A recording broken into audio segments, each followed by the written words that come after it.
Agent के जरिए pair होना है या प्लीडर के जरिए या इन पर्सन आ सकते हैं। और अगर आप लोगों को पीछे याद हो तो वो साइका वाले केस में क्या हो रहा था, उसका हस्बैंड आ रहा था।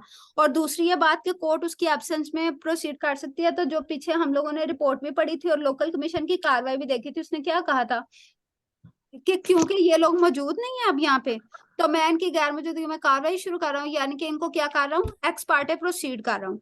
तो अब इसकी इस चीज को ना कोई बंदा क्वेश्चन नहीं कर सकता मास वाइज इस चीज के कि हमें तो कभी नोटिस ही नहीं गए। ठीक है, ये चीज आप लोगों ने मद्देनजर रखनी है। अब हम लोग आते हैं अपना पीछे ma'am excuse me, general provisions में आपने जो रेफरेंस बताया वो दोबारा काइंडली बता दीजिएगा। कौन से सेक्शन, जो आपने शुरू में बताया था आपने। ऑर्डर 18 शायद।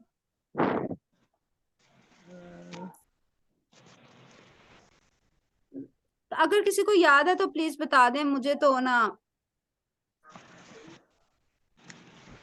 यहाँ पे ना कोई कमेंट में लिख दे जो मैडम पूछ रही हैं। ठीक है मैडम, आप अपना सवाल ना दोबारा रिपीट करके रेलिवेंट लॉ के हवाले से पूछ लें, क्योंकि ये लैपटॉप बंद होने वाला है। आगे ना नंबर जी 9 मैं है। पूछ रही थी। जी मैं मैडम पूछ आप रही थी जनरल कमेंट में प्रोविजंस। कमेंट में जी लिख के। अच्छा, रूल 9 है commission to make local investigation. अब यहाँ पे ना लोकल इन्वेस्टिगेशन के बारे में अगर किसी कमीशन को अपॉइंट करना है वो, अब इसके साथ हम लोगों ने बाकी की जो अभी जनरल प्रोविजंस पढ़ी हैं वो सारी की सारी, और उसके अलावा जो मैंने शुरू में सबसे पहले आपको लोकल कमीशन की सारी रिपोर्ट दिखाई थी उसको ना आपने माइंड में रखना है। अब इसको मैं पढ़ना शुरू करती हूँ। In any suit in which the court deems a local investigation to be requisite or proper for the purpose of elucidating any matter in dispute or of ascertaining the market value of property or amount or means profit or damages or annual net profit। जिस तरीके से हम लोगों ने पढ़ा था ना ऊपर विटनेसेस के केस में कि कब कब एक शख्स के एग्जामिनेशन करने के लिए कोई भी कोर्ट किसी भी कमीशन को अपॉइंट कर सकती है, इसी तरीके से भी उसने कह दिया कि matter in dispute ascertaining market value और अमाउंट या मींस प्रॉफिट और डैमेजेस और उसके अलावा एनुअल नेट प्रॉफिट को, इन सबको जानने के लिए क्या होगा, लोकल कमीशन किसी भी प्रॉपर्टी के हवाले से अपॉइंट होगा। ठीक है, उसके बाद नेक्स्ट है the court may issue the commission to such person as it thinks fit to directing him to make such investigation and to report thereon to the court. और फिर क्या करेगा, कोर्ट किसी भी शख्स को इस चीज के लिए नोटिस इशू कर कमीशन इशू कर देगा, और वो शख्स ने फिर क्या करना है, रिपोर्ट बना के वापस कोर्ट में पेश करनी है। अब ना आप लोग इसके साथ एक रूल लिख लें, rule 3 of chapter 10 part A, rule 3 of chapter 10 part A. ठीक है, ये भी वॉल्यूम 1 का ही है। ये आप लोग इसके साथ पढ़ लीजिएगा, इससे आपको मजीद इलेबोरेशन मिल जाए, एक्सप्लेनेशन मिल जाएगी।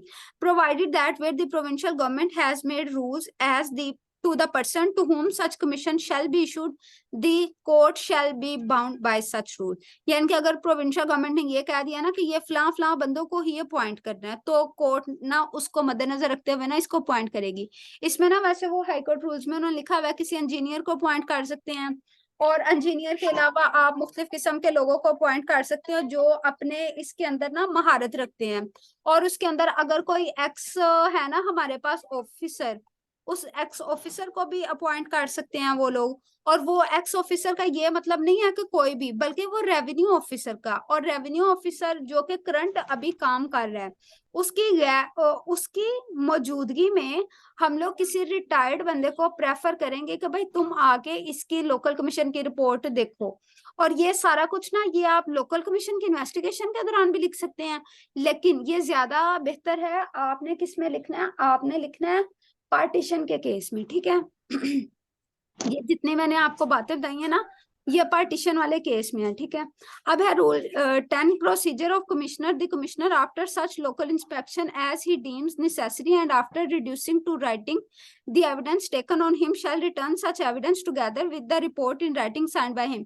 यानी कि जिस तरीके से ऊपर हमने कहा कि इशू जो उसको हुआ होगा कमीशन, उसके साथ अपना जितना भी एविडेंस लिया उसके साथ अपनी रिपोर्ट बनाई, इन सबको बनाकर उसने कोर्ट में क्या करवा लेना, जमा करवा देना। Report and deposition to be the court, the report of commissioner and the evidence taken by him shall be evidence in suit and shall form part of record। अब ये चीज आप लोगों ने बड़ी मद्देनजर रखनी है, यहाँ पे वो ये कह रहा है कि ये shall be evidence, ये होगा एविडेंस। ठीक है, and shall form part of record, और ये क्या होगा, रिकॉर्ड का हिस्सा होगा। जबकि पिछले में हमने कहा था जब तक दूसरी पार्टी उस चीज की कंसेंट नहीं देती तब तक ये एविडेंस नहीं हो सकता। But note the evidence without the report, जब तक लोकल कमीशन ने अपनी रिपोर्ट साथ अटैच नहीं ना की तब तक हम लोग इसको एविडेंस का स्टेटस नहीं देंगे। लेकिन अगर उसने अपनी लोकल कमीशन की रिपोर्ट साथ अटैच की हुई है तो फिर हम क्या करेंगे, हम लोग उसको ना लोकल कमीशन, इसको रिपोर्ट का हिस्सा भी कहेंगे, सॉरी इसको स्टेटस देंगे एविडेंस का, और ये एडमिजिबल होगी कोर्ट के अंदर, ठीक है। बट द कोर्ट और with the permission of court any of the parties to suit में examine the commissioner personally in open court, यानी कि फिर क्या होगा कि कमीशन को पर्सनली ओपन कोर्ट के अंदर क्रॉस एग्जामिन किया जा सकता है, touching any of the matter refer to him और मेंशन्ड इन हिज रिपोर्ट, यानी कि वो वाले सारे सवालात जिनकी वजह से उसने उसको अपॉइंट किया गया था लोकल कमीशन, उन सब सवालों को बारे में उससे क्रॉस एग्जामिनेशन की जा सकती है और एग्जामिनेशन की जा सकती है। और दूसरी वो वाली रिपोर्ट जो उसका हिस्सा है, ठीक है, उसके बारे में क्या किया जा सकता है, इसको एग्जामिन और क्रॉस एग्जामिन किया जा सकता है। और as to the manner in which he has made the investigation, यहाँ पे अब अगर हम लोग इसको नैरो डाउन करें ना तो 3 चीजों के बारे में हम लोग लोकल कमीशन की रिपोर्ट, लोकल कमीशन को बतौर विटनेस जो है वो एग्जामिन कर सकते हैं। एक वो कि क्या उससे जो सवाल पूछे गए थे उसका उसने जवाब दिया, दूसरा वो कि क्या उसने अपनी रिपोर्ट में जो चीजें बयान की गई हैं वो ठीक हैं या नहीं, और तीसरा ये कि क्या उसने उसी तरीके से इन्वेस्टिगेशन की गई है जिस तरीके से उसको कहा गया था। Where the court is of any reason dissatisfied with the proceeding of commissioner it may direct such further inquiry to be made as it shall think fit, और अगर कोर्ट है डिससेटिस्फाइड उस कमिश्नर की रिपोर्ट के साथ तो फिर court ऐसा ऑर्डर कर सकती है कि भाई तुम फर्दर इंक्वायरी करके लाओ, मुझे इस सवाल के ऊपर मजीद इलेबोरेट करो। इसके लिए भी कोर्ट ने डिससेटिस्फाई कैसे होना है, जब भी कोर्ट के अंदर आएगी ना ये रिपोर्ट, आप इसके ऊपर ऑब्जेक्शन पिटिशन डाल सकते हो या उसकी नॉन मेंटेनेबिलिटी के ऊपर ना आप इसको चैलेंज भी कर सकते हो कि हमें नहीं बुलाया गया, जैसे मैंने मैम को पहले जवाब दिया था, ठीक है। अब हमारे पास एग्जामिनेशन ऑफ अकाउंट्स, इसके अंदर जस्ट 2 ही ग्राउंड है, या तो एग्जामिनेशन ऑफ अकाउंट्स और या तो एडजस्टमेंट। अच्छा, इसके अंदर एनी पर्सन था लोकल इन्वेस्टिगेशन के लिए, लेकिन ये जो एडजस्टमेंट ऑफ अकाउंट है ना इसमें स्पेसिफाइड ही पर्सन होते हैं, क्योंकि एक काम मेरे जैसा बंदा तो नहीं देख सकता कि एक फर्म के क्या अकाउंट्स हैं और क्या नहीं है, किस तरीके से वो चलते हैं।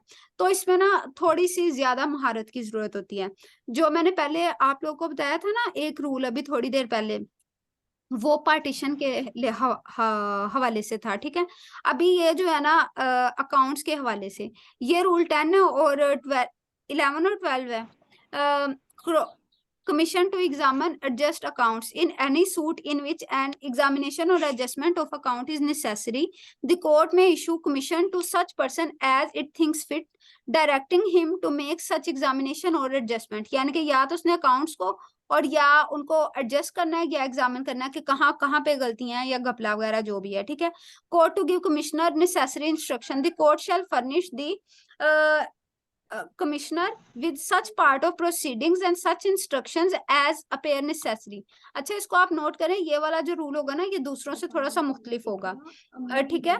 and such instructions as appear necessary and the instruction shall distinctly specify whether the commissioner is merely to transmit the proceedings which he may hold on inquiry or also report of his own opinion on the point referred in this examination। यानी कि ये court की discretion है, क्या उससे सिर्फ एक inquiry करने के लिए बुलवा सकती है कि भाई तुम इसके अंदर ये देखो कि क्या इसके अंदर सारे के सारे अकाउंट्स बिल्कुल ठीक हैं, या फिर तुम इन अकाउंट्स को एडजस्ट करके हमें दो, या फिर कोर्ट ये कहती है कि अच्छा तुम्हारे ख्याल में अगर ये इस तरीके के अकाउंट है तो एक रेगुलर तुम्हारे कोर्स ऑफ बिजनेस में किस तरीके का ये काम होना चाहिए था, क्या इनका फाइनल कंक्लूजन होना चाहिए था, तो तुम्हारा ओपिनियन क्या है। ये ओपिनियन बाइंडिंग नहीं होगा कोर्ट पे, लेकिन कोर्ट क्या यहाँ पे कर रहा है, एक एक्सपर्ट ओपिनियन ले रहा है। जैसे कोई सीए होगा, कोई बीकॉम वाला आगे जाके फर्दर एमबीए वगैरह कुछ करके आया होगा, लेकिन हम यहाँ पे प्रेफर कर रहे हैं सीए को क्योंकि वही सबसे बेस्ट होते हैं हमारे पास यहाँ पे तो वो जो है उसको यहाँ पे, या जो फर्म्स होती हैं, अकाउंटेंसी फर्म्स होती हैं, वो उनको हायर किया जाता है इस हवाले से, क्योंकि ये छोटे मोटे केसेस तो आते नहीं है। Proceedings and report to be evidence, court में भी डायरेक्ट फर्दर इंक्वायरी, इसमें भी सेम वही ऊपर वाला के जो प्रोसीडिंग्स है और रिपोर्ट है वो कमिश्नर की एविडेंस इन द सूट होगी। लेकिन कोर्ट को अगर ये लगे कि नहीं मैं अब इसकी कार्रवाई से सेटिस्फाई नहीं हूं, तो कोर्ट उसको फर्दर इंक्वायरी के लिए ना कह सकती है कि भाई तुम फर्दर इंक्वायरी करके लाओ, ठीक है। उसके बाद नेक्स्ट हमारे पास आ जाता है पार्टीशन। पार्टीशन के लिए वो जो रूल मैंने आपको बताया था कि प्रेजेंट जितने भी हमारे पास होंगे लोग, उनके जितने भी हमारे पास रेवेन्यू ऑफिसर, तहसीलदार वगैरह मौजूद हैं, अगर हमारे पास उनके साथ साथ रिटायर्ड की भी लिस्ट है, तो हम प्रेफर करेंगे कि रिटायर्ड बंदों को कहें कि आप जाके पार्टीशन करके आए, एज कंपेयर टू जो प्रेजेंटली अपनी ड्यूटी के ऊपर मौजूद हैं। Commission to make partition of immovable property where a preliminary decree for the partition has been passed, the court may in any case not provided by section 54 issue a commission to such person as it thinks fit to make partition or separation according to the rights as declared in such decree। इसके लिए क्या चीज होना जरूरी है, इसके लिए हमारे पास होनी चाहिए प्रिलिमिनरी डिक्री। अगर वो प्रिलिमिनरी डिक्री होगी तो फिर क्या होगा, तो क्या नाम लेते हैं, कोर्ट उसकी बेसिस के ऊपर एक बंदे को अपॉइंट करेगी जिसने करनी है पार्टीशन। और पार्टीशन में ऐसा बिल्कुल नहीं होता कि किसी भी बंदे को कोर्ट मुंह उठा के दे दे, क्योंकि इसके अंदर हमें आम बंदों को जिस तरीके से अकाउंटेंसी वाले सब्जेक्ट में हमें नहीं पता कि क्या निटिग्रिटीज हैं, इसी तरीके से हमें प्रॉपर वैल्यूएशन वगैरह तो नहीं ना पता एक प्रॉपर्टी की।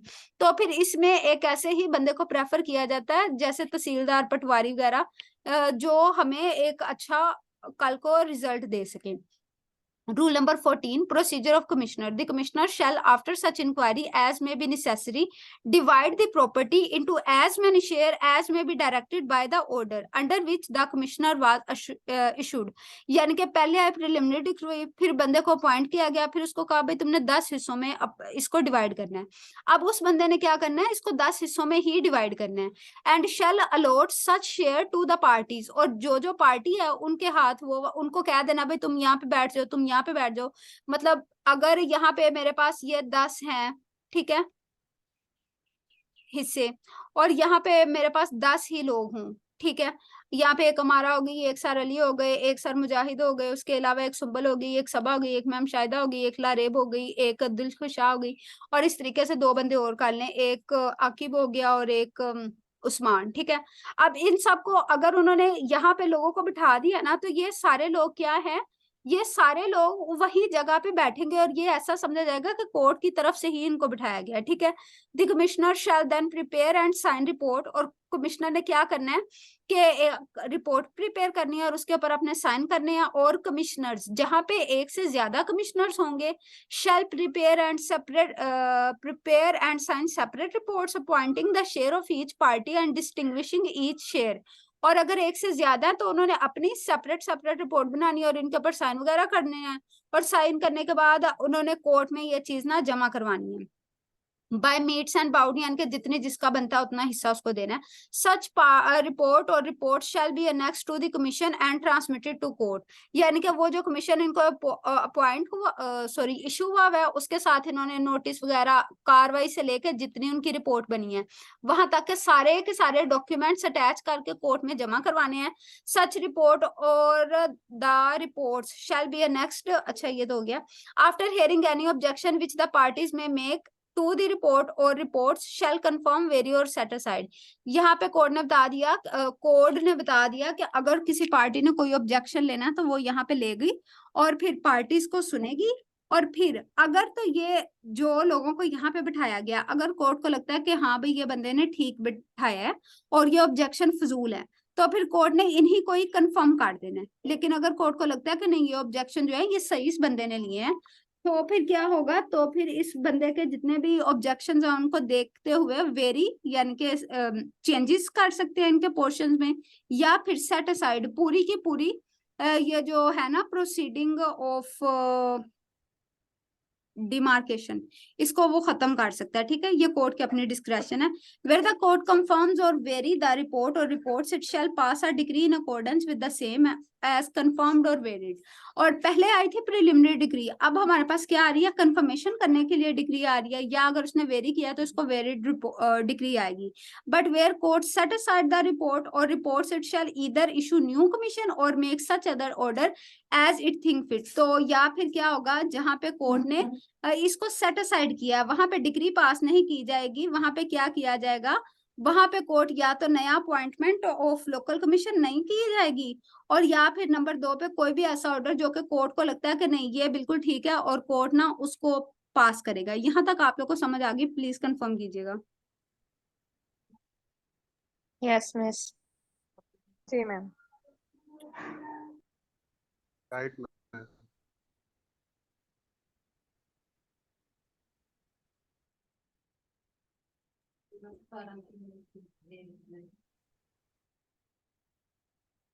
अच्छा, नेक्स्ट हमारे पास है commissions issued at the instance of foreign tribunals. और फॉरेन ट्राइब्यूनल का मतलब है वो जो हमने ऊपर करके सेक्शन में पढ़ा था ना कि बाहर से कोई भी आता है, क्या उसको कहते हैं, कमीशन, उसके बारे में है। Cases in which high court may issue commissions, ये मैंने सबसे शुरू में आपको बताया था ना कि कोई भी हाई कोर्ट जो है वो कब, शुरू वाले सेक्शन में सॉरी बताया था कि कोई भी जो है ना, क्या नाम लेते हैं, हाई कोर्ट, वो इशू नहीं कर सकता कमीशन। लेकिन फिर मैंने आपको कहा था कि अगर बाहर से आएंगे तो हाईकोर्ट कर सकता है, और वो मैं आपको बाद में बताऊंगी। तो ये वो है 19 से लेके 22 तक। इसको ना जस्ट आप लोग एक बार पढ़ लीजिएगा, क्योंकि ये काफी सिंपल से है कि बाहर से अगर कोई इशू होके आया है तो फिर क्या होगा, हमारे मुतलका हाईकोर्ट फेडरल गवर्नमेंट के पास आएगा, फेडरल गवर्नमेंट जो है फिर वो मुतलका हाईकोर्ट के पास भेजेगी, हाईकोर्ट फिर मुतलका सिविल कोर्ट में भेजेगी, वहां से ये सारा कुछ रिकॉर्ड करेगा बिल्कुल उसी तरीके से जैसे ऊपर वाली प्रोविजंस के अंदर रिकॉर्ड हुआ है। और फिर रिकॉर्ड होने के बाद वापस जाएगा हाई कोर्ट, हाई कोर्ट से फिर फेडरल गवर्नमेंट के पास, फेडरल गवर्नमेंट से फिर वापस मुतलका कोर्ट के अंदर, ठीक है। और ये ठीक ही समझा जाएगा। और इसके अंदर किसी भी शख्स को अपॉइंट किया जा सकता है जो कि कोर्ट को ये लगता है कि हाँ ये बंदा सही तरीके से ना रिकॉर्डिंग ऑफ एविडेंस कर सकता है, ठीक है। और इसके अंदर और कुछ भी इतना खास नहीं है, बस 2 मिनट में पढ़ लीजिएगा, क्योंकि ना अभी मैं आप लोग को ऑर्डर 22 करवाने लगी हूँ। यहाँ पे मुझे बताएं, ये बात आप लोग को सारी समझ आ गई है? कोई सवाल है तो प्लीज पूछ लें।